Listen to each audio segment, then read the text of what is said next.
Ram Ram guys, ಎಲ್ಲರಿಗೂ ನಮಸ್ತೆ. ಇವತ್ತು ನಾನು ಒಂದು ಚಾನಲ್ನ ತೆಗೆದೀನಿ. ಏನಪ್ಪ ಅಂದರೆ ಎಲ್ಲರೂ ಕಂಟೆಂಟ್ನ ಕೊಡ್ತಾರೆ ಮತ್ತು ಚಾಲೆಂಜಸ್ನ ಮಾಡ್ತಾರೆ. ಈ ರೀತಿಲಿ ಯೂಟ್ಯೂಬ್ನಲ್ಲಿ ಮೂಡಿ ಬಂದಿದ್ದಾರೆ ಎಷ್ಟೋ ಜನ. ನಂದು ಏನಪ್ಪ ಅಂದರೆ ಮೀನು ಇನ್ಫಾರ್ಮೇಟಿವ್ ಚಾನಲು, ಟ್ರಾನ್ಸ್ಫಾರ್ಮ್ ಆಗುವಂಥ ಚಾನಲು, ಮತ್ತು ಇನ್ನೊಂದು ಬ್ರಹ್ಮಚಾರಿ ಕನ್ನಡದಲ್ಲೇ ನಾನು ಎಕ್ಸ್ಪ್ಲೇನ್ ಮಾಡ್ತೀನಿ. ಈಗ ನೋಡ್ಬೋದು ನೀವು, ಹಿಂದಿಲಿರುತ್ತೆ, ಬರೀ ಇದೆಲ್ಲ ಹಿಂದಿಲೇ ಮಾಡ್ತಾಯಿದ್ದಾರೆ. ಅವರು ಒಂದೇ ಚಾನಲ್ ಬ್ರಹ್ಮಚಾರಿ ಚಾಲೆಂಜನ್ನು ಮಾಡ್ತಿರ್ತಾರೆ, ಅದನ್ನೇ ಹಿಂದಿಲಿ ತೋರಿಸೋದಾಗಿರ್ಬೋದು. ಅವ್ರು ಡೈಲಿ ರೂಟೀನ್ನ ನೀವು ನೋಡ್ತಿರ್ಬೋದು, ಒಂದೇ ಚಾನಲ್ ನೋಡ್ತಿರ್ತಾರೆ. ನಂದು ಏನಪ್ಪ ಅಂದರೆ ನಾನೊಂದು ಕ್ಲಾಸ್ ಹೇಳ್ತೀನಿ, ಬ್ರಹ್ಮಚಾರಿ ಹೇಗೆ ಫಾಲೋ ಮಾಡಬೇಕು, ಮಾಡೋದ್ರಿಂದ ಮಹತ್ವ ಏನು, ಸಿಲಿಬಸ್ ಎದಕ್ಕೆ ಮಾಡಬೇಕು, ಮಾಡಬೇಕಾದ್ರೆ ಆಗುವಂಥ ತೊಂದರೆಗಳೇನೇನು, ನಾನು ಅನುಭವಿಸುವಂಥ ತೊಂದರೆಗಳು, ಕಠಿಣತೆಗಳು, ಆ ದಾರಿ ಅಷ್ಟು ಸುಲಭವಾಗಿರಲ್ಲ ಅಂತ ಹೇಳ್ತೀನಿ. ನೀವು ಏನೇ ಚಾಲೆಂಜ್ ಮಾಡ್ಬೋದು,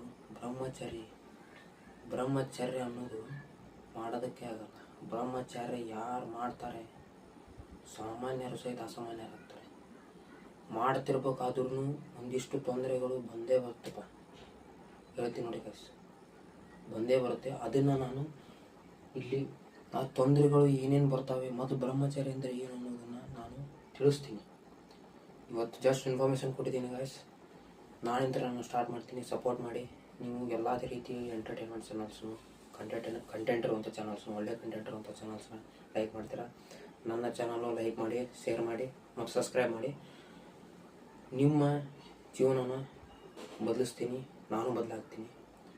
ಈಗಿನ ಯೂತ್ಸ್ ಏನಿದಾರಲ್ಲ, ಯುವಕರು ಸ್ವಾಮಿ ವಿವೇಕಾನಂದ, ರಾಮಕೃಷ್ಣ ಪರಮಹಂಸ, ಭಗತ್ ಸಿಂಗ್ ಆ ರೀತಿಯಲ್ಲಿ ಆಗಬೇಕು. ಕೃಷ್ಣಾರ್ಪಣ ವಸ್ತು.